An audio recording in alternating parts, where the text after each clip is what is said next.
Bonjour à tous et bienvenue sur cet épisode du podcast de la puissance mentale. Aujourd'hui, je ne suis pas seul derrière le micro parce que j'ai la chance d'accueillir mon ami, mon ancien entraîneur et capitaine de France de Kettlebell Sport. Il s'appelle alias Dogman. Tout le monde le connaît sous le surnom de Dogman, mais c'est Stéphane d'Auvergne. Hello Steph. Salut Geoffrey, je te remercie pour cette interview. Ça fait toujours plaisir en plus de discuter avec toi. Yes, je suis très content vraiment de te recevoir. Mais on en discutait aussi un petit peu avant d'enregistrer. Je me suis dit, mais pourquoi j'interviewe pas Steph justement sur ce podcast? Parce qu'on va parler de la dimension mentale, on va parler évidemment de la dimension physique. Tu es quelqu'un qui, alors je vais te laisser te présenter évidemment, mais moi je te connais maintenant depuis plus de 10 ans. Je crois que ça remonte à 2012, 2011, 2012. Tu es venu te former chez moi en 2011 et en 11, ouais. fait, tu as attaqué les compétitions. Je crois qu'on est parti assez vite parce que c'était en 2012, on est parti ou 2013, on est parti en 2013. compétition, mais tu avais déjà fait des compétitions en France en 2012. Ouais. Ouais, on est parti en Biélorussie en 2013. Ouais, ouais, ouais. Ouais. Donc, avant de commencer tout ça, justement, si pour les gens qui ne te connaissent pas encore, Steph, comment tu pourrais toi te présenter très simplement? Alors, c'est toujours délicat de se présenter soi-même, mais pour faire court, je suis un pionnier en fait dans l'utilisation des kettlebells et notamment dans la partie sportive des kettlebells, parce que les kettlebells c'est assez vaste, il y a du fitness, il y a tout ce qu'on veut. J'ai donc créé une association en 2011 qui s'appelait l'Association française de Gyrosport, qui est toujours active aujourd'hui, qui est ma petite association. Ensuite, j'ai beaucoup voyagé parce que je voulais faire des compétitions et qu'en France, ça n'existait pas. Donc, j'ai commencé à en organiser seulement en 2011 ou 2012, je crois, je ne sais plus. Et puis après, on a créé une fédération nationale et entre-temps, j'avais créé une fédération internationale sur une épreuve qui me tenait particulièrement à cœur, qui est une épreuve de longue durée qui s'appelle le Kettlebell Marathon. Et puis voilà, et puis depuis, j'ai été 6 fois champion du monde, 4 fois d'Europe. National, je me souviens plus parce qu'il y a plein de titres avant les championnats nationaux. Et puis j'ai 3 records du monde qui sont toujours là, toujours actifs, et 2 records nationaux sur la partie ce qu'on appelle extrême, toujours peut-être le bel marathon. Donc là, ça va au-delà d'une heure, donc c'est à partir de 2 heures. Donc voilà, en gros le parcours de ce que j'ai pu faire depuis 15 ans, parce que ça fait Non. 15 ans. Voilà. Mais c'est ça qui est énorme en fait, c'est cette capacité à durer dans le temps, autant en tant qu'athlète, parce que tu as encore présenté dernièrement des compétitions, tu es là aussi comme entraîneur, tu es là comme organisateur.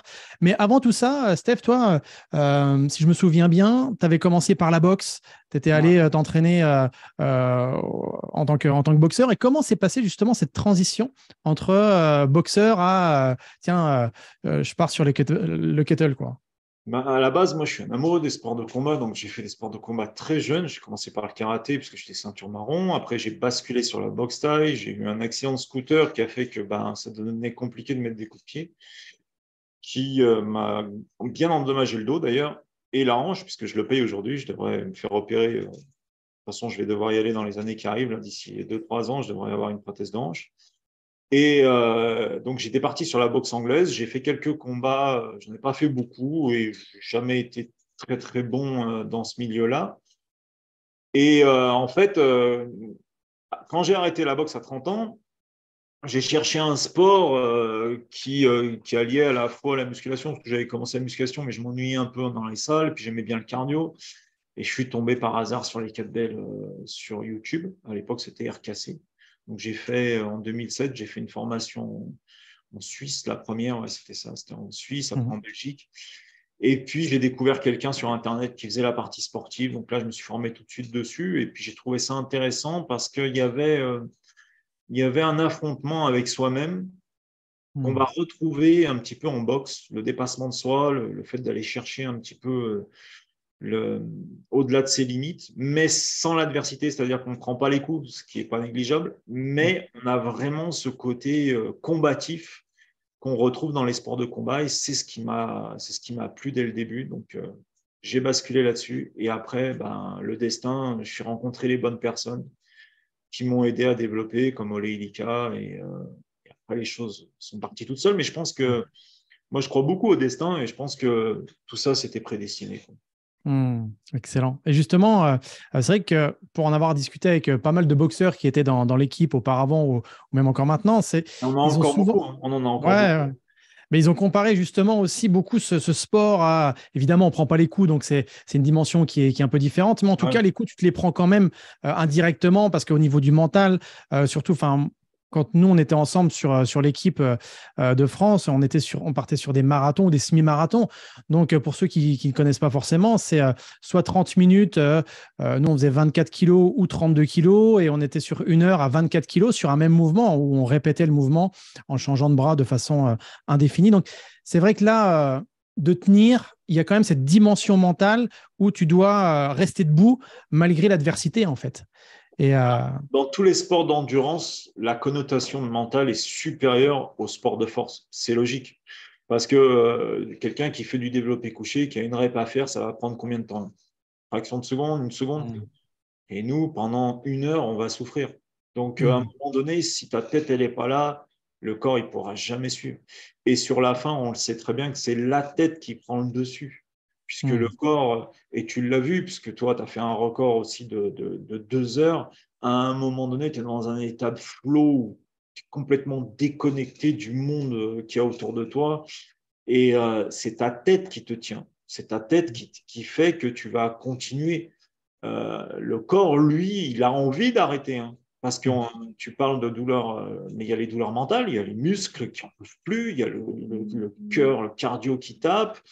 Souviens-toi, quand j'ai fait 3 heures à Minsk, à ah ouais, c'était énorme. 15, et que juste avant, il m'avait donné à manger des saucisses et une espèce de blé, là, que Ouais. j'étais vert. Au bout de 10 minutes, déjà, j'étais mal, quoi. Et si dans ta tête, tu vas pas chercher une motivation, c'est pas possible. Mais ça, c'est dans tous les sports où il y a une connotation d'endurance. La Oui, tête, Mm. Oui, parce que là, c'est un sport, les gens qui regardent pourraient dire c'est que de la force, alors qu'en fait, c'est de la force-endurance. Enfin, il y a les deux. Il y a cette dimension de force parce qu'il faut soulever forcément la charge, mais il y a cette endurance parce que c'est sur le long terme. Et c'est vrai que c'est important ce que tu nommes là sur la nourriture, parce qu'il y a sur une performance, OK, il y a le côté mental, il y a le côté physique aussi, qu'est-ce que tu donnes à manger à ton corps, et puis il y a le côté aussi technique. Et c'est vrai que ce qui est intéressant sur un sport comme le nôtre, c'est que c'est un sport qui est individuel, mais la partie collective est fondamentale. Parce que je me souviens de ton record quand tu l'as fait sur 3 heures, où on te voit déjà être dans le mal là, au bout de 10 minutes, un quart d'heure. Là, nous, on était derrière toi, où justement, on t'encourageait pour maintenir. Quoi, et c'est de la ouais, folie. Quoi. c'est super important. Après, moi, c'est vrai que dans ces moments-là, bah, tu as vu, je n'aimais pas qu'on me parlait, moi. Je suis Ouais. un petit peu pas à part par rapport à ça, mais moi, en fait, c'était dans ma tête, ma fille, en fait, elle était encore petite à l'époque. Mm. Et ma fille, elle m'avait toujours vu revenir avec des médailles, tu vois. Et elle concevait pas, en fait, que je puisse pas gagner. Et en fait, Mm. dans ma tête, c'était pas concevable de ne pas y arriver. Parce qu'il y Mm. avait ce record à battre, j'avais un chiffre en tête, j'étais en retard. Et donc, en fait, je pensais à ma fille tout le temps et c'était pas concevable de ne pas y arriver. En fait, je m'étais autoprogrammé pour me dire que ce n'était pas concevable de ne pas y arriver, en fait. Mm. Et tu as vu, je suis passé à des moments où j'avais des crampes, je suis passé partout, quoi. Mais si on peut faire le parallèle, c'est par rapport à ta compétition. Et là, l'effet de groupe était magnifique. C'est en 2016, sur les Oui. championnats du monde, Mm. où il y a l'Italien à côté et vous vous collez, mais c'était une bagarre magnifique. Hein. On n'en a pas beaucoup des bagarres comme ça dans ce sport, mais là, c'était vraiment une bagarre magnifique où on t'encourageait, on t'encourageait. Et à un moment donné, je me rappellerai tout le temps, mais j'ai vu dans son visage quelque chose qui lâchait. Mm. Je me rappelle, tu as gueulé, il est mort, vas-y. Ah. Ah, mais Et c'est ça, en fait, pour il a recontextualiser. débranché. Bah oui, c'est ça, c'est exactement ça. Quand tu dis il a débranché, ouais, il a limite abandonné parce que pour recontextualiser ce qui s'était passé, on était au Danemark, c'était en 2016.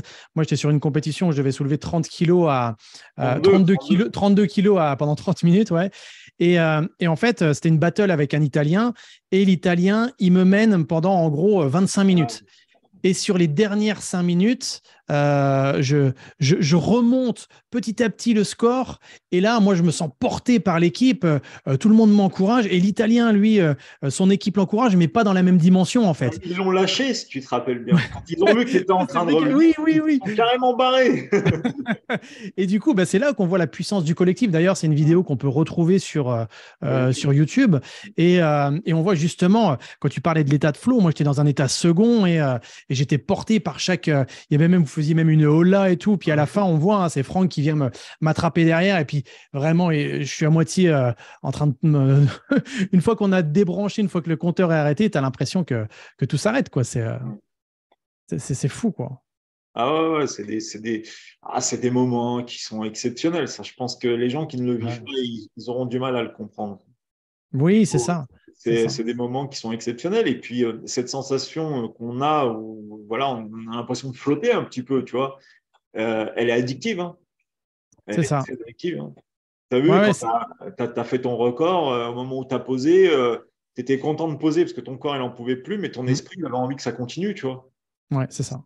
Il y a ce moment où tu veux pas que ça s'arrête. Ouais. Ça sécrète tellement de chimie dans le corps que c'est quelque chose d'exceptionnel. Moi, je sais que j'en ai abusé des records parce que j'en ai fait trop sur des courtes durées. Mm. Mais c'est vrai que ça me travaille encore, hein, parce que cette sensation, je ne l'ai pas dans les épreuves que je fais aujourd'hui qui sont beaucoup plus courtes et plus lourdes, où là, on a une connotation moins mentale. Et d'ailleurs, c'est ce que je disais avec mes élèves récemment. Je disais, j'ai perdu cette hargne que j'avais à l'époque parce que je ne fais plus des longues durées. Je fais des épreuves de 10 Mm. minutes maintenant. Et c'est pas pareil. C'est moins long, tu vas moins chercher. Et en plus, dans les règles, tu peux poser avant et c'est quand même validé. Alors que nous, sur Ouais. 30 minutes ou sur 1 heure, tu posais, tu avais zéro. Donc, Bah, on avait eu le cas sur, je crois que c'est Franck Chevet, ouais. qui à un moment donné, sur la musique, je crois que c'est pas Danemark Et en qu'il avait Irlande. posé. Non, ah oui, non, j'étais pas là. Oui, effectivement, c'était en Irlande. Et la musique de fond, il y a une espèce de cloche dans la musique. Lui, il croit que c'est fini. Il pose la kettlebell au sol, alors qu'en fait, il était à quelques secondes, hein, 3 vraiment. secondes. 3 secondes de Secondes. la fin, et là, du coup, bah, euh, Disqualifié.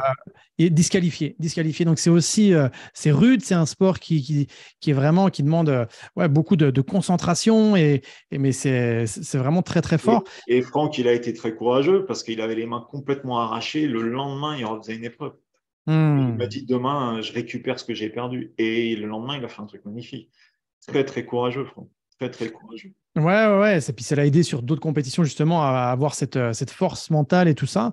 Et c'est vrai que moi, je prends souvent comme référence ce sport-là. Tu sais, ce qui m'a vraiment aidé à développer bah moi, je parle beaucoup de puissance mentale, mais parce que justement, j'ai appris à me connaître, savoir ce que je pouvais faire, dépasser mes limites. Et ça, après, tu peux le transposer dans ta vie de tous les jours. Et c'est ça qui est dingue. Bien D'ailleurs, sûr. c'est ta fille, hein, que tu as initiée à ce sport-là. Et aujourd'hui, on voit, elle cartonne. Quel âge elle a, rappelle-moi? Là, elle va avoir 13 ans bientôt. Elle a encore 12 ans, mais Ah ça fait ouais. 5 ans déjà qu'elle est en compétition. Bah oui. Elle a commencé à 7 ans. Mais ma fille, en fait, elle n'a pas commencé pour des bonnes raisons au départ. Elle a commencé parce qu'elle était jalouse parce que j'entraînais des gamines à l'époque qui étaient très jeunes. Et c'est la jalousie qui a voulu et au début, je voulais pas parce que pour moi, c'était pas une bonne raison. Mhm. Donc, j'ai attendu. Et puis, elle a insisté, elle a insisté, elle a insisté. J'ai commencé à le faire. Et en fait, on a découvert chez elle un gros potentiel compétitif. Euh, Ouais. et c'est là, quand j'ai vu comment elle se transcendait en compétition, que j'ai dit, OK, on va continuer. Mais sinon, si elle n'avait pas eu cet esprit de compétition, je ne l'aurais pas mis en compétition parce qu'elle était trop jeune pour moi.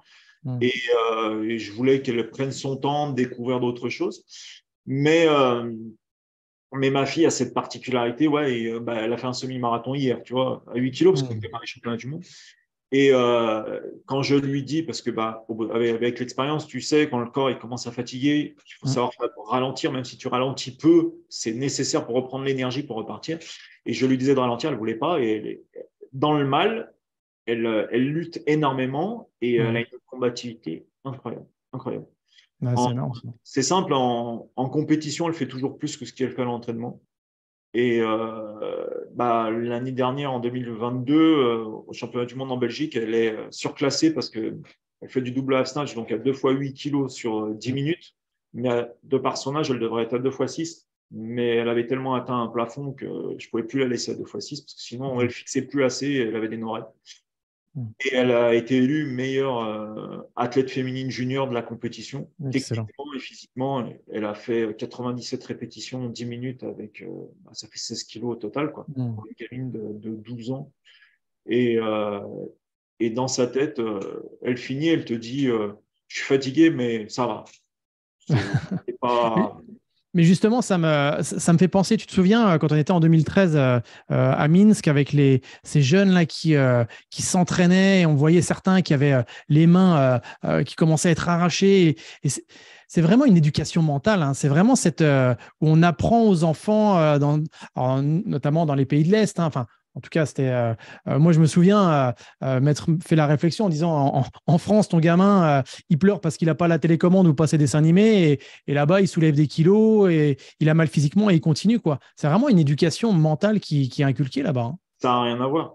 Ça n'a rien à voir. Regarde ma fille déjà, si on fait le comparatif en termes d'entraînement. Hein. Ma fille, pour pas qu'elle soit dégoûtée, tu vois, je l'entraîne une fois par semaine de manière spécifique. Donc, c'est que dalle. Après, elle a un circuit training où je la fais jouer, tu vois, on fait plein de choses, mais une fois par semaine. Je discutais récemment avec des Russes, justement, qui s'entraînent à Saint-Pétersbourg. Les gamins, ils s'entraînent 3 fois par semaine. Ouais. Tu vois la différence déjà? Ensuite, il y a une culture de la force que nous, on a perdue il y a très longtemps en France. Eux, ils ont cette culture de la force, tu vois. Ensuite, le climat, il est rude. Il fait moins 40 là-bas, tu vois. Nous, il fait moins 4, on se plaint, tu vois. Donc, il y a tout un tas de choses qui fait qu'ils sont conditionnés psychologiquement à mieux supporter, tu vois. Et nous, on est des fragiles. Et les générations qui arrivent maintenant sont encore plus fragiles. Mais on ne parle pas de fragilité physique, hein, parce qu'ils sont de plus en plus athlétiques, si on regarde bien les jeunes par rapport à notre génération. Mais mentalement, ils sont extrêmement fragiles. Déjà, ils tiennent la durée sur rien. Tout est éphémère chez eux. Tu vois? Oui, c'est-à-dire que tu veux dire, les personnes qui viennent te voir, par exemple, pour le sport, ils durent moins longtemps que... ouais. Ils tiennent pas. Ils tiennent pas parce que déjà, c'est un sport qui, comme le disait Valérie Fedorenko, 100% des personnes peuvent le faire physiquement, mais seulement 50% peuvent le faire mentalement. Donc déjà, voilà. Et c'est pour ça qu'on a autant de pratiquants de sport de combat. Et là, j'en ai encore plus. Parce que quand je faisais la liste l'autre fois, j'ai tourné une vidéo avec le Major Général, je disais, ah bah lui, il vient aussi des sports de combat. Ah bah lui aussi. Et en fait, j'étais en train de percuter 90% des gens que j'avais, en fait, ils venaient des sports de combat. Tu vois. Ouais. Et si tu n'avais pas cette mentalité voilà, de te dire ça va être long et je vais en chier longtemps et presque je vais aimer ça, eh ben, tu fais pas ce sport. Ouais, c'est vraiment habituer ton mental au goût de l'effort, quoi. C'est vraiment un lien entre le physique et le mental. Je me souviens quand tu m'avais préparé justement pour le record là, que j'avais établi. Donc, on a vérifié juste avant l'interview. C'est toujours un record mondial qui n'a pas été détrôné. Ouais, Mais ouais, il est toujours là. Ouais.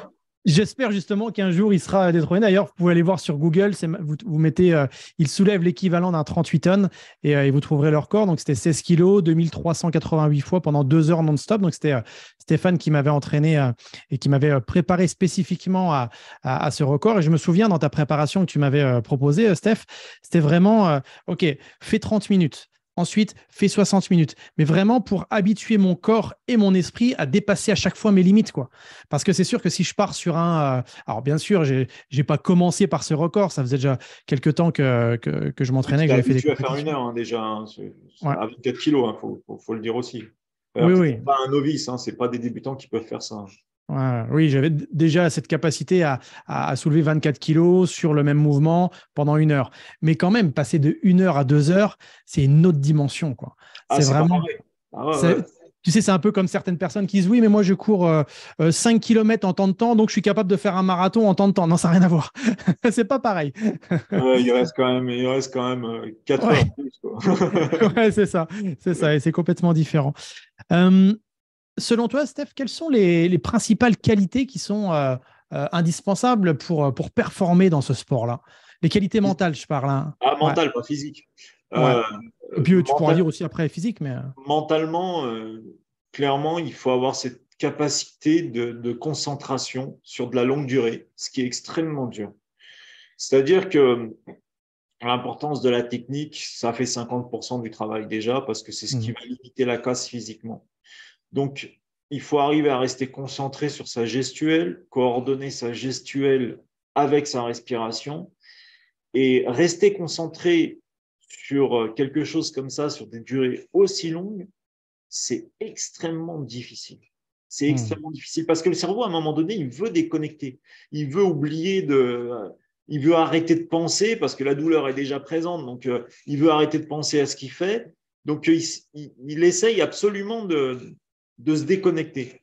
Et c'est ce qu'on dit, hein, ce que disent beaucoup les militaires, je verrouille le cerveau. Alors, verrouiller le cerveau, oui, c'est possible quand on court parce que c'est quelque chose d'ultra naturel pour l'homme.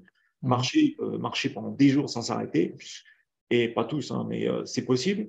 Mais lever une charge, techniquement, c'est-à-dire que quand vous avez une charge au-dessus de la tête qui fait entre 24 et 32 kilos, qui peut potentiellement vous retomber sur le cerveau, à un moment donné, on est obligé de se dire qu'il y a une dimension technique qui doit être présente pour pouvoir durer et aussi pour ne pas se faire mal. Donc le cerveau, lui, il doit calculer la trajectoire du mouvement. Donc ce mouvement, on doit pouvoir le respirer, il doit pouvoir être naturel, comme de marcher. Mais des fois, une fausse manip, et on se dit, putain, celle-là, je l'ai mal fait, je la sens dans l'épaule. Donc, il faut gérer aussi ça, de se dire, allez hop, ça c'est fini, on passe à autre chose, on se concentre sur la suite. Il faut gérer aussi le retard qu'on peut avoir sur l'intensité minute. Alors, pour ceux qui ne comprennent pas, c'est qu'on essaye de faire des répétitions chaque minute ou se dire, bon, voilà, au bout de 10 minutes, je dois avoir tant de répétitions, puis des fois, on est en retard. Donc, il ne faut pas laisser le stress prendre le pas sur le reste là-dessus, parce que sinon, on pense qu'à l'échec et on ne pense plus à se concentrer sur l'objectif. Donc, c'est plein de facteurs qui font que c'est extrêmement difficile. C'est très difficile de rester concentré longtemps quand on souffre physiquement et qu'en plus de ça, la concentration, tout le monde fatigue. À un moment donné, le cerveau, il fatigue de rester concentré aussi longtemps. C'est vraiment difficile. Ouais, on perd du discernement, on est vite distrait. Et comme tu le dis, quand on soulève la charge, si à un moment donné, on fait une erreur technique, alors plus ou moins, hein, mais en tout cas, le corps nous le fait sentir tout de suite et ça agit sur le mental. Et ce qui est intéressant dans ce que tu dis, Steph, c'est aussi que ce sport-là développe aussi cette capacité donc, de concentration, d'être pleinement présent dans ce qu'on est en train de vivre là et pas d'anticiper, parce que si tu commences à te dire je suis en train de perdre ma compétition, mon record parce que je suis en retard et tout, là voilà, t'es mort comme tu le dis, ça impacte le physique. Donc la concentration, elle est extrêmement importante et c'est ce qui fait que quand on voit les gens dans notre discipline, souvent on dit oh, mais il souffre pas. En fait, il est tellement concentré sur ce qu'il fait, il a tellement coordonné sa respiration avec son mouvement qu'effectivement, on n'a pas l'impression qu'il souffre. Mais on voit quand il pose la kettlebell, souvent il y en a qui s'évanouissent parce que du coup, la respiration n'est plus coordonnée à l'état actuel, c'est-à-dire qu'il revient dans un état normal, il n'est plus dans le suressoufflement en fait. Et donc, du coup, la respiration commence à s'emballer et il perd conscience et il tombe. C'est ce qu'on voit très souvent. Et pourtant, pendant une heure, on dit, putain, on a l'impression que c'est un métronome, machin. Non, le mec, en fait, il est comme dans un train à grande vitesse, en fait. Mais si d'un coup, tu arrêtes le train, tous les passagers s'écrasent. C'est un peu ce qui se passe, en fait. C'est pour ça que mentalement, il faut être dans cet état de flow et il est difficile à obtenir parce qu'on peut en sortir très vite. Quelqu'un qui mentalement est un peu fragile, tout de suite, il va se déconnecter. Ah, mais qu'est-ce qui s'est passé là? Ah, mais lui, il m'a parlé. Ah, mais il faut être hermétique à tout ça. Et ça demande du métier, mais ça demande surtout une grosse force mentale. Mais en plus, tout ce que tu es en train de dire là, moi je fais un gros parallèle, que ce soit dans n'importe quel métier. Enfin, même, je sais qu'il y a des entrepreneurs qui nous écoutent. Quand tu es entrepreneur, mais comme toi, tu as été aussi entrepreneur dans le sens où tu as monté ta fédération au niveau international. Et à un moment donné, il faut être concentré sur soi et sur ce qu'on fait. Parce que si tu es distrait, si tu vas à droite, à gauche, si tu dis non, tu n'y arriveras jamais, ce ne sera pas possible. Et là, tu te laisses disperser. Puis au final, tu n'en arrives pas là où tu veux aller. Et d'ailleurs, moi, je fais un parallèle sur ce que toi, tu as mis en place dans tes compétitions, mais ce que tu as mis en place aussi dans le développement de l'IKMF, donc cette fédération internationale. Et quels ont été pour toi, comme ça, si on fait un parallèle sur l'IKMF, quels ont été pour toi les plus grands défis que tu as dû rencontrer parce que toi, c'est en plus en à côté, c'est pas ton job à part Non. entière. Donc, tu travailles dans le métier de la sécurité. Donc, c'est vraiment. Donc, pour toi, ça a été quoi les plus gros défis que tu as relevés? Et je fais une petite parenthèse. Moi, je me suis beaucoup inspiré du travail de Steph quand j'ai dû développer l'Académie de puissance mentale, parce que je me dis, tiens, il a commis, entre guillemets, telle erreur, donc je vais tâcher de ne pas la reproduire. Il a mis en place telle chose, je vais faire en sorte de le copier parce que ça a été très bon. Et donc voilà. Bon, pour toi, quelles ont été les principales Alors, il faut savoir que cette fédération, quand on l'a construite, elle a éclaté tout de suite parce qu'effectivement, il y avait une grosse demande sur l'épreuve qu'on pratiquait, mais ça, on ne le savait pas. Donc, ça a été un peu un coup de chance. Oui, quand tu dis éclaté, ça veut dire qu'il y a eu une Ouais, il y grosse a beaucoup demande. de pays qui nous ont Hmm. rejoints très, très vite, en fait. Ça, bah, toi, tu l'as vécu, hein, puisque l'IKMF a été créé en 2013. Toi, tu es arrivé avant, donc tu as connu Hmm. l'avant-IKMF et l'après-IKMF. Donc, cette fédération, d'ailleurs, je crois que tu étais là quand on en parlait avec mon confrère Sergei Maskevitch de Ouais. la création. On était à Minsk ce jour-là. Oui, c'est ça. Ouais, ouais. Et on était en bas d'un immeuble et il m'a dit il faut créer une fédération. C'est parti de là, hein, la création du KMF. Et, euh, et en fait, c'est parti très vite. Donc, si tu veux, au début, je ne contrôlais rien parce que tout fonctionnait super bien. Tout ce qu'on faisait, ça marchait. Puis, il y a eu le Covid. Et Hmm. là, j'ai perdu mon secrétaire qui m'aidait depuis de très nombreuses années, qui est décédé. Hmm. Et là, je me suis retrouvé post-Covid en 2021, seul, sans secrétaire, sans trésorier, sans rien, seul président à organiser un championnat du monde. Et là, c'est devenu très compliqué à partir de ce moment-là. C'est-à-dire que de 2021 à maintenant, j'ai dû tout reconstruire. Donc, trouver des nouveaux partenaires, trouver des gens solides avec qui on allait recommencer.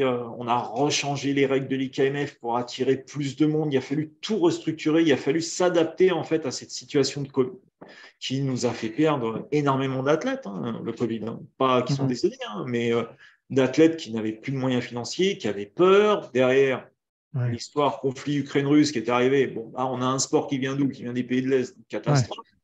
Donc, si tu veux, là, je suis depuis 3 ans dans une lutte permanente pour la survie en fait du sport, mais c'est valable dans toutes les autres fédérations, parce qu'on parle de l'IUKL ou de la WKSF, qui sont les deux autres fédérations de ce sport, il n'y en a que trois, hein, mais il y en a Hmm. deux autres, ils sont pires que moi. Donc, Hmm. au final, je m'en sors mieux qu'eux. C'est-à-dire que ces fédérations qui généraient plus de monde que nous en génèrent moins, voire pareil aujourd'hui. Hmm. Donc, il a fallu se dire que, ben voilà, il faut s'accrocher et attendre que ça passe. C'est toujours pas passé, mais on a relancé une nouvelle IKMF, une toute nouvelle, avec des nouvelles épreuves. C'est pour ça qu'on l'a appelé International Kettlebell Marathon Fédération, c'était l'origine. Et en dessous, on a rajouté et disciplines associées. Et là, j'ai apporté plein de disciplines comme le pentathlon. J'ai créé des disciplines, des toutes nouvelles épreuves qui m'ont amené un nouveau format d'athlète et qui m'ont amené des jeunes. Et du Hmm. coup, j'ai restructuré totalement l'IKMF parce que j'ai dit, voilà, là, on est dans telle situation, il faut qu'on attire plus de jeunes parce que les jeunes, c'est eux qui amènent le plus de monde. Donc, j'ai dû tout revoir, mais ça a été un coup de poker. Hein. Ça aurait pu foirer, ça a marché. Et du coup, on a relancé l'IKMF, mais ça a vraiment été la période où j'ai pensé abandonner, mais 20 fois en 3 ans, là, mais 20 fois Hmm. parce que il arrivait des trucs totalement hallucinants, quoi. Tu te disais, mais c'est pas possible. Bah, je sais pas si tu te rappelles les compteurs électroniques qui avaient brûlé à une Ouais. époque. On achète des compteurs électroniques, ça coûtait une fortune. Ils venaient de Biélorussie, c'était pas fabriqué ailleurs. Ils ont brûlé. On a, on a eu que des pépins. On a fait des Ouais. mauvais choix. On s'associait à une fédération. Ça s'est retourné contre nous derrière. On a perdu beaucoup d'athlètes. On nous a envoyé un contrôle antidopage pour essayer de nous faire tomber. On a tout vécu. Hmm. Et le combat, il n'est pas fini. Mais malgré tout, tu vois, on organise des championnats du monde là bientôt, fin avril. Et ça ne se passe pas trop mal. Et on a réussi à sortir la tête de l'eau, mais le combat, il n'est pas fini. Et vraiment, je peux te dire que j'ai jamais vécu autant de difficultés que ces 3 dernières années. Mm. Mais 20 fois, j'ai failli abandonner parce que je me suis dit, je fais ça pourquoi? Ça me Mm. prend mes journées, mes nuits, parce que je travaille de nuit dans le Ouais. domaine de la sécurité et du coup, j'en profite pour bosser un petit peu dessus. Mm. Je ne gagne pas un euro. On est en train de perdre un maximum d'athlètes. Il y avait que des inconvénients, quoi. Mm. Que des inconvénients. Mais là, ce qui est énorme, Steph, dans ce que tu partages là, c'est que ta principale force, c'est la passion qui t'aide Ouais. justement à sortir, comme tu disais, la tête de l'eau, et c'est ta capacité à t'adapter. Et ça, c'est des choses qui sont fondamentales pour les gens qui nous écoutent aujourd'hui, que vous soyez dans le sport, que vous soyez dans l'entrepreneuriat, que vous soyez salarié ou en galère dans votre couple ou en galère dans votre famille ou avec vos amis, peu importe. C'est OK, qu'est-ce qui se passe en ce moment? Comment je fais pour m'adapter? Et moi, j'ai bien aimé quand tu as dit, OK, il y a des choses, bah, j'attends qu'elles passent, parce que de toute façon, tu n'as pas d'action dessus. Non, on peut Donc, rien mais faire. par contre, tu t'adaptes. Tu t'adaptes Il faut à ce qui arrive. s'adapter. Ouais. L'adaptation, c'est la nature première de l'homme. L'homme s'est Mm. adapté depuis la nuit des temps. Il s'est adapté à la végétation, il s'est adapté au climat, il s'est adapté à... L'homme s'adapte. Et il ne faut pas l'oublier, ça. On a cette capacité. C'est-à-dire que face à un mur, tu as des hommes qui ont la capacité physique de le grimper, d'autres non. Bah, ceux qui n'ont pas la capacité physique, ils vont peut-être faire un trou, passer en dessous, construire une échelle. Donc, il faut se servir de notre cerveau, c'est notre plus grosse force. Le corps, c'est juste le véhicule. C'est un véhicule qu'il faut entretenir, mais c'est juste un véhicule. Le cerveau, c'est tout. C'est tout, tout, tout. Mm. Là, ce qu'on a vécu à l'IKMF, très honnêtement, c'est incommensurable les galères qu'on a parce que ça touche le monde entier. Bah oui, Donc, si tu veux, les problèmes de tous les pays deviennent mes problèmes. ouais, Et, c'est euh, ça. c'est très compliqué. Ça a impacté ma vie d'athlète, Mm. puisqu'au dernier championnat du monde, bah, j'ai fini troisième et j'ai fait la plus mauvaise performance de ma vie sur le mouvement que je faisais parce que mentalement, j'étais épuisé. Ouais. Épuisé. Je me suis forcé à m'entraîner. Je me suis forcé à faire cette compétition. Le deuxième fait une répétition de plus que moi, alors qu'en temps normal, c'était impossible qu'il me passe parce que moi, j'en fais 10 de moins que mes Ouais, perfs ouais, ouais, bah oui. actuels. Et ça m'a impacté parce que je me suis dit, je ne me suis pas battu. Mm. Je ne me suis pas battu. Mais dès les premières répétitions, j'avais les jambes qui tremblaient. Ouais. J'étais debout depuis 4 heures du matin. J'avais bu café sur café. J'étais déshydraté. Et j'y suis allé parce que c'était pas concevable de ne pas le faire. Mm. C'est-à-dire qu'à un moment donné, même si tu sais que tu vas à l'échec, vas-y. Mm. Vas-y parce que tu vas le regretter, tu vas avoir honte de toi. Et l'échec, c'est rien, en fait. Aujourd'hui, je ne l'ai toujours pas digéré, cette compétition, tu vois, mais je ne regrette pas de l'avoir fait. Tu vois le paradoxe? C'est Mm. qu'à un moment donné, abandonner, ça, c'est l'échec. Mm. Tu vois, abandonner, ça, c'est l'échec. Ça, c'est vraiment le seul échec qui puisse exister, c'est de se dire j'abandonne. Ouais. C'est-à-dire je baisse les bras. Parce que tu le sais, toi, comme tu le sais très bien, que on ne sait pas ce qui va se passer. Tu vois, si ça se trouve là, sur cette compétition, si je m'étais battu un petit peu plus, l'autre, il aurait craqué avant moi parce que je ne savais pas ce qu'il avait dans la tête. Tu vois ce que je veux Mm. dire? Et c'est là où il faut se dire en fait que quoi qu'il arrive, il ne faut pas abandonner. De toute façon, moi, c'est ce que je dis tout le temps à beaucoup de gens et ça les choque. La vie, c'est un combat qu'on va perdre. Et pourtant, on se donne des projets dans la vie. Pourtant, on Mm. avance. Pourtant, tous les jours, on se donne des projets, on veut faire quelque chose, alors qu'on sait que de toute manière, on va tous crever. C'est ça. Mais si on part du principe, oh, je vais crever, bah, je me laisse mourir tout de suite, ah, c'est l'enfer. En Ouais. fait, on vit notre enfer sur Terre, quoi, tu vois. Ouais. Je pense que il ne faut pas abandonner, ça c'est une chose, même si d'avance, on sait que c'est foutu, il faut le faire. Parce que ça nous apporte quelque chose d'extrêmement positif pour la suite. Parce que ce qui Mm. m'est arrivé à la dernière compétition, ça ne se reproduira plus jamais. Oui, donc c'est-à-dire que tu as tiré vraiment un apprentissage de cette compétition parce que, comme tu le dis, tu n'avais pas forcément au niveau mental, tu étais fatigué, au niveau physique, tu n'étais pas au top, tu y allais quand même, mais ça, c'est le genre de truc que tu feras plus jamais, quoi. Donc, Non, non, ça n'arrivera plus jamais parce que soit j'y vais pas et je me prépare pas du tout à ce ouais, moment-là, voilà. tu Mm. vois, soit j'y vais, mais j'y vais et je lâcherai pas. Là, concrètement, mon corps m'a lâché, mais avant toute chose, c'est ma tête qui a débranché. Puis je voyais les gens à côté de moi qui abandonnaient. Ça a joué aussi sur mon impact, tu vois, sur mon psychologique, je veux dire. Ouais. Et ça, c'est super important parce que j'aurais pu me battre et je ne me suis pas assez battu. Tu vois, j'ai fait le minimum.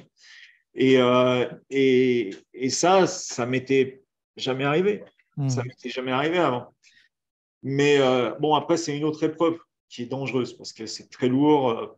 Parce que ce qu'on fait là, c'est plus des C'était à épreuves. deux fois 24 kilos, c'est ça? Ouais, c'est très lourd. C'est un double half snatch. Un double half snatch, c'est un mouvement où voilà, tu arraches les kettlebells. Donc, c'est pas comme un jerk, c'est un mouvement direct. C'est dangereux. Tu peux vraiment te faire mal. Il y a vraiment ce mouvement d'oscillation là entre les jambes jusqu'au-dessus de la tête pour. Voilà. Donc, c'est un mouvement c'est le plus dur. Hein. De toute façon, on a fait d'ailleurs une étude scientifique là-dessus qui va sortir bientôt. Là, on a fait ça en Belgique, à l'Université des sciences de Bruxelles, pour parler justement du développement de la puissance de ce mouvement, parce qu'il est absolument extraordinaire là-dessus. Mais bon, ça, c'est une aparté. Mais du coup, techniquement, il demande une concentration de malade. Et physiquement, il est extrêmement violent, surtout quand on est un petit gabarit comme nous. Ouais.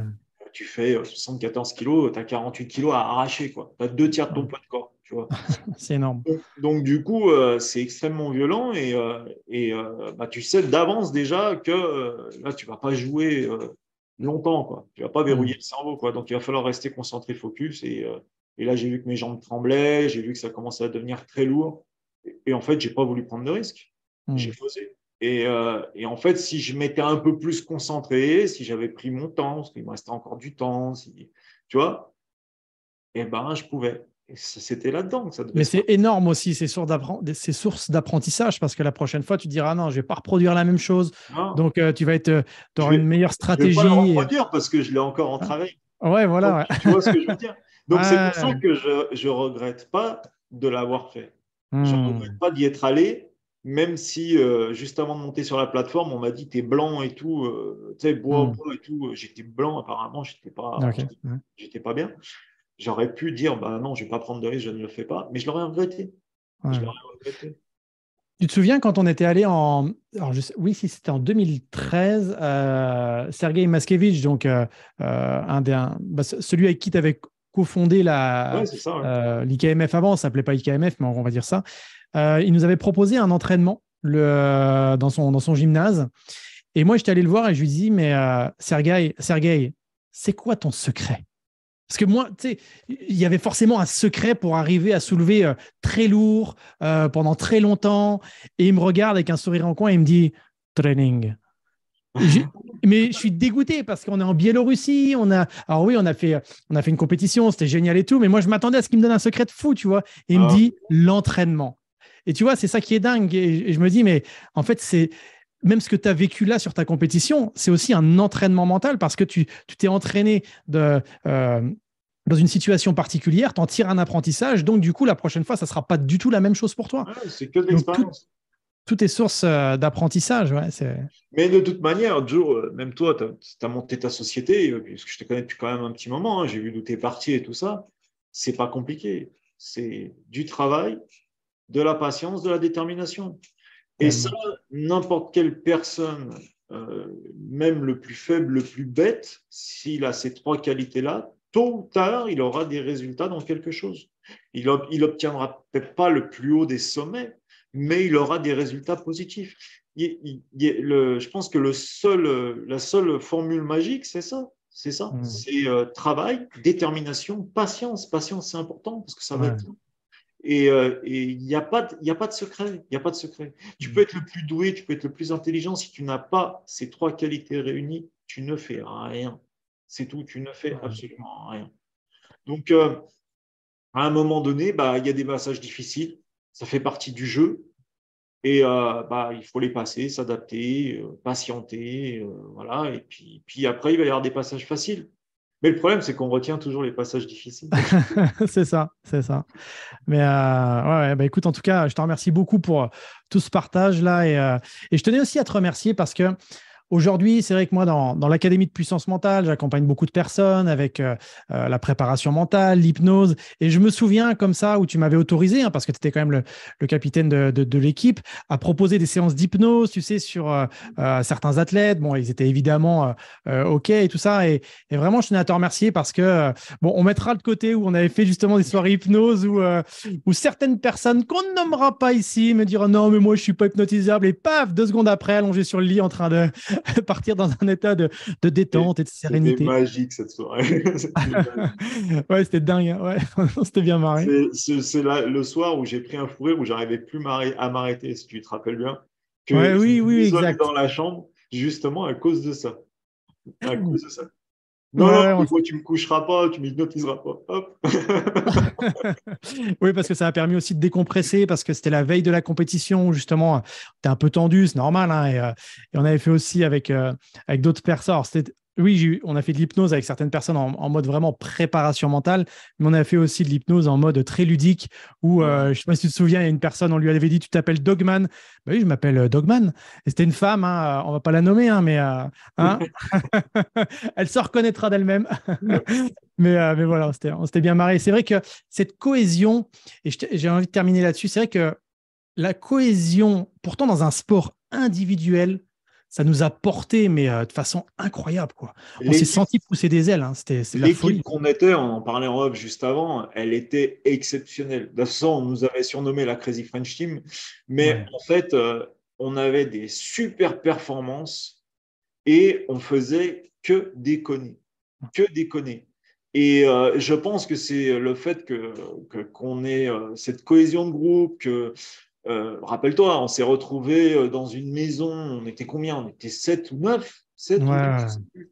Euh, on se connaissait bien, mais on n'avait jamais vécu ensemble, tous Ah ouais. ensemble dans une maison. La cohésion, il n'y a pas eu une dispute, tout se Non, passait c'était bien. magique. On venait de tellement d'univers différents Ouais.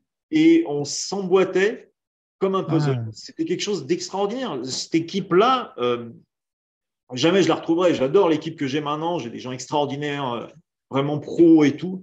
Mais ce départ-là, ce noyau qu'on avait, il était exceptionnel parce que il n'y en avait pas un qui essayait de prendre le pas sur l'autre. Il n'y avait Mm, pas d'esprit de compétition entre nous. Il y mm, avait juste de l'entraide. Et c'est vrai que c'était une équipe exceptionnelle. Et rappelle-toi ce que nous avait dit un Russe quand on était en Biélorussie, parce que je vous avais dit, aider tous les athlètes des pays étrangers qui n'ont pas d'assistants sur mm. le marathon, qui ne peuvent pas avoir de l'eau, quoi que ce soit. Et il nous avait dit, j'avais jamais vu ça. Chez nous, tout le monde est individuel, vous aidez tout le monde, vous vous aidez entre vous, vous êtes hyper solidaires. J'avais jamais vu ça. Et tu sais que je suis convaincu que c'est cet état d'esprit qui a développé l'IKMF, parce que suite à Mm. cette compétition, tous les pays qui étaient présents, eux, ont développé dans leur pays avec un état d'esprit comme ça. Et l'état d'esprit perdure à l'IKMF, hein. Il perdure. Mm. Cet état d'esprit de solidarité, tu vois, qu'on avait créé, mais c'est nous qui l'avons créé et on ne Ouais. le savait pas en fait à l'époque. Moi, j'en ai pris conscience plus tard. Qu'est-ce qui avait fait que l'IKMF avait éclaté? C'était ça. C'était cet esprit sportif, compétitif, d'entraide, où en fait, sur la plateforme, on était tous des frères, quoi. On souffrait Mm. tous pareil, même si on était de pays étrangers et qu'on était adversaires. On était tous des frères. Et je pense que c'est ça qui a créé cette fédération au départ. Ça perdure encore dans le temps. Ça perdure dans le temps, tu vois. Moins parce qu'on a une nouvelle génération de jeunes qui sont très compétitifs, qui ont les crocs, qui, tu vois. Ouais. Donc, moins, mais c'est resté quand même. C'est resté. Mm. C'est resté. Et ça, c'est grâce à toi, c'est grâce à tous les gens de l'équipe qui sont arrivés à cette période-là, parce que toi, tu as fait partie des précurseurs, hein, de l'équipe de France. Et tu as connu toutes ces belles années, tous ces débuts, tous ces voyages où personne n'était parti à l'étranger. Mm. Tu as connu tous ces moments-là, hein. Rappelle-toi en Biélorussie comment c'était compliqué. On parlait pas un mot, on entendait juste notre nom Tiens, avec un. tu te rappelles, peut-être que ça va être une info un peu croustillante, bon, on va pas tout dévoiler, mais quand justement les Biélorusses qui étaient quand même assez très chauvins et tout, ils nous avaient emmené visiter Ah pendant oui. de 8 heures à 20 heures la veille de la. Bon, nous, on a été un peu cons aussi de s'être laissé, enfin, on Ouais. s'était fait avoir parce qu'on pensait pas que ça allait durer aussi longtemps, mais Et il nous avait fait visiter toute la journée dans un vieux bus. C'était chaotique et tout. Et on était fatigués, on n'avait pas beaucoup mangé. Et là, en fait, on avait bien compris que c'était aussi un peu pour nous fatiguer et puis euh, pour, pour faire en sorte qu'ils aient plus de chance que nous, quoi. Mais c'était quelle histoire, ça Ah, aussi. bah, moi, je me rappelle, j'étais éclaté. Ils étaient venus me chercher le matin, j'avais rien mangé. Enfin, à part la nuit où on en Ouais, parle ouais. de ça. On avait des voisins un peu bruyants. Non, non, non, non, Mais, non. On en parle la nuit où je me réveille à 3 heures du matin et ce que j'ai mangé. ah oui, oui, oui, parce que Steph se lève à 3 heures du matin, un peu ailleurs, il dit oh, j'ai faim, il prend un truc à manger et il mange un savon, quoi. Bon, bref, ça restera quand même. On ne devait pas le dire, mais tu vois, on va quand même le dire. Non, il faut le contextualiser le truc. C'est-à-dire que j'ai reçu un appel de quelqu'un de France. Moi, j'ai cru que c'était mon réveil et j'avais mis une barre de céréales sur C'est ma vrai, tasse c'est de vrai. nuit. Et donc, j'ai dit, je vais gagner du temps, je vais manger un bout et tout le matin.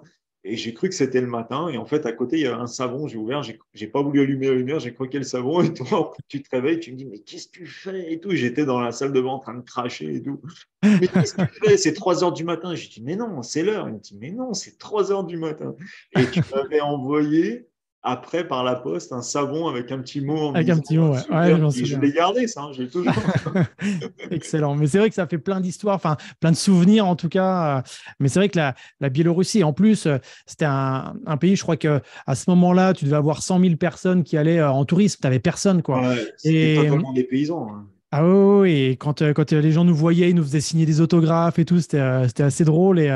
Enfin, en tout cas, moi, j'ai vraiment eu d'excellents souvenirs et des moments mémorables. Donc, je te remercie aussi de m'avoir donné la possibilité de vivre tout ça.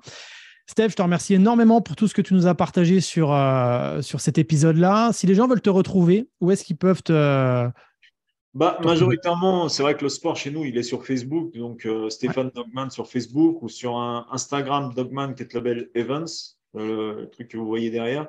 J'ai ma petite chaîne YouTube aussi où j'ai fait découvrir les kettlebells et son sport avec des personnes d'autres disciplines comme le Major Général, Baptiste Marchais, les Strongman, Aurélien Lejeune, etc.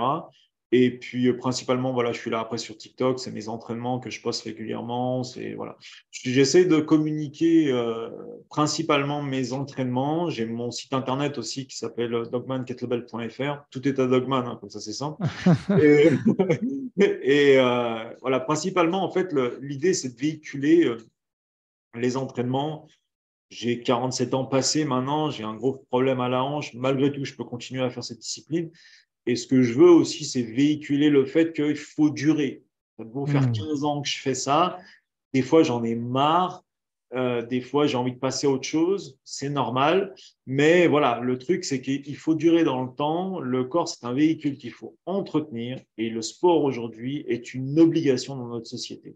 Hmm. Parce que si on veut que le cerveau fonctionne, qu'on ait cette force mentale, cette puissance mentale plus précisément, il faut que le corps, lui, soit en forme. Si les deux ne sont pas en forme, ça ne fonctionne pas. C'est comme une voiture, Hmm. hein. Si le moteur ne marche pas, la carrosserie ne sert à rien. Et si la carrosserie est toute déglingue, le moteur, il ne t'emmènera pas bien loin. Hmm. Donc, il faut que les deux fonctionnent et c'est très important que les gens se disent que le sport, avant tout, c'est pour la santé. La Hmm. compétition, c'est pour le plaisir. Hmm. Excellent. Bah, merci beaucoup, Steph, Moi, je te pour, remercie. pour ces derniers mots. Là, en plus, effectivement, moi, je suis intimement convaincu que pour développer son mental, c'est important de pratiquer du sport, quel qu'il soit, hein. Ça peut même être Ouais, peu importe. voilà, quelque chose qui vous convienne, ça qui est important. Là, on parlait de disciplines qui sont vraiment extrêmes, mais il faut savoir aussi que Stéphane, quand il forme des personnes, il forme aussi au kettlebell, justement, pour l'utiliser pour vous. C'est pas forcément que dans de la dimension compétition. Ouais, ouais, ouais, je ne Donc, forme pas que pour la compétition. Ouais. La compétition, ça reste ma passion. Mais hmm, je travaille aussi avec l'armée. Je ne peux pas en parler précisément de qui ou hmm, quoi, mais je travaille aussi avec l'armée. Je travaille avec des personnes lambda. Je travaille avec tout le monde. Je travaille aussi avec le CHSCT, c'est-à-dire qu'il y en a eu un projet avant le Covid. Malheureusement, le Covid est arrivé encore une fois. Mais l'idée, c'était d'apporter l'utilisation des kettlebells, notamment sur le swing pour hmm, tout ce qui est gestes et postures, pour tous ces gens qui passent énormément de temps assis derrière leur bureau, qui ont des problèmes hmm, de dos, des problèmes de nuque, et leur permettre justement de pallier à ça grâce au kettlebell. Donc, hmm. les kettlebells, c'est vraiment un outil formidable Et il est utile dans plein de secteurs. Donc, moi, je ne me suis pas localisé que sur la compétition. Ouais.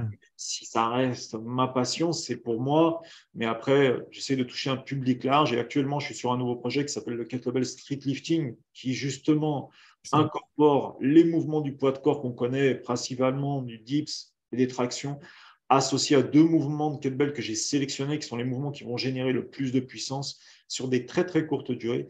Et ça, c'est à la fois, entre guillemets, une compétition qu'on va mettre en place, mais surtout un mode de conditionnement physique que je suis en train de mettre en place avec mon ami Yann Mancel.